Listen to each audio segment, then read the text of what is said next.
এই সরস্বতী পুজো আসলে ঠিক ছোটোবেলার দিনগুলো মনে পড়ে যায়। ঠিক ছোটোবেলাতে যেমন শাড়ি পরে পুষ্পাঞ্জলি দেওয়া, তারপর প্রসাদ খাওয়া। আর তোমাদের কার কার বাড়িতে এই সিজানো আছে আমি জানি না, তোমরা আদৌ এই সিজানো কি সেটাও জানি না। তো যাই হোক, আমি বলে দিচ্ছি, সিজানো হচ্ছে সরস্বতী পুজোর দিন রান্নাবান্না করে ঠিক তার পরের দিন খাওয়া হবে সেই খাবারগুলো।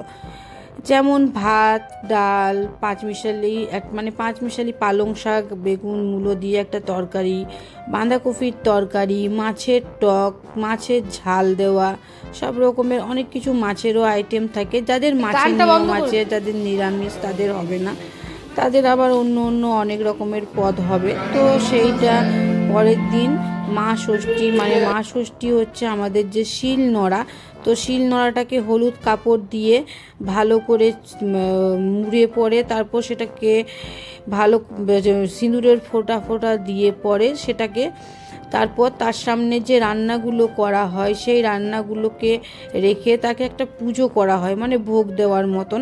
তারপর সেই রান্নাগুলো খাওয়া হবে, মানে পরের দিনের ঘটনা এটা। আর সরস্বতী পুজোর দিন এই রান্নাগুলো সব করে রাখা হয়, আর উনুন আর শিলনোড়াটাকে পুরো রেস্ট দেওয়া হয় তার পরের দিন।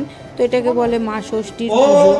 তো তোমাদের জানি না কার কার বাড়িতে আছে বা আদৌ তোমরা জানো কিনা। তো আমাদের এই বাড়িটা আছে নিয়মটা। তো বরাবরই মাকে দেখেছি, ঠাকুমাকেও দেখেছি এই নিয়মটা পালন করে আসতে। আর আমাদের তো সত্যি কথা বলতে সরস্বতী পুজো এলে সত্যি কার কার ছোটোবেলার দিন মনে পড়ে আমি জানি না, কিন্তু আমার সত্যি খুব মনে পড়ে যায় শাড়ি পরে সেই অঞ্জলি দিতে যাওয়া, পাড়াতে ঠাকুর দেখে বেড়ানো, মা রান্না করতো, এসে নিয়ে খাওয়া, সত্যি খুব ভালো দিন ছিল। তো যাই হোক, এটা যে আমাদের পুজোটা হচ্ছিল সেটা বাচ্চারা মিলে সবাই মিলে করেছিল। সকালে ফলমূল কেটে ওরাই সব কিছু করেছে। আর তারপরে যে পুজো করছিল সেও আমাদের ক্লাব মেম্বারের এক ছেলে পুজো করছিল। তো পুজোটা জাস্ট তোমাদের সঙ্গে একটু শেয়ার করলাম, যেটুকু পারলাম সেইটুকুই শেয়ার করেছি। অনেকটা ভিডিও আমি নিতে পারিনি। আর এখন পুষ্পাঞ্জলি দেওয়া হচ্ছে, আমিও পুষ্পাঞ্জলি দিয়েছিলাম অনেক দিন পর, বলতে পারো অনেক বছর পর পুষ্পাঞ্জলি দিলাম। আর পুষ্পাঞ্জলি দিতে সত্যি অনেকটা ছোটোবেলার দিন মনেও পড়ছিল। তো যাই হোক, এখন পুষ্পাঞ্জলি দিয়ে এবার আরতি হবে। আর তখন আমি বাড়ি চলে গিয়েছিলাম, যেহেতু ঘরে কোকো ছিল, তার কোকো সোনাকে খেতে দিতে হতো। তারপরে কাজও ছিল আমার, রান্না তখনও হয়নি, তো রান্না করতে বাড়ি চলে যাই।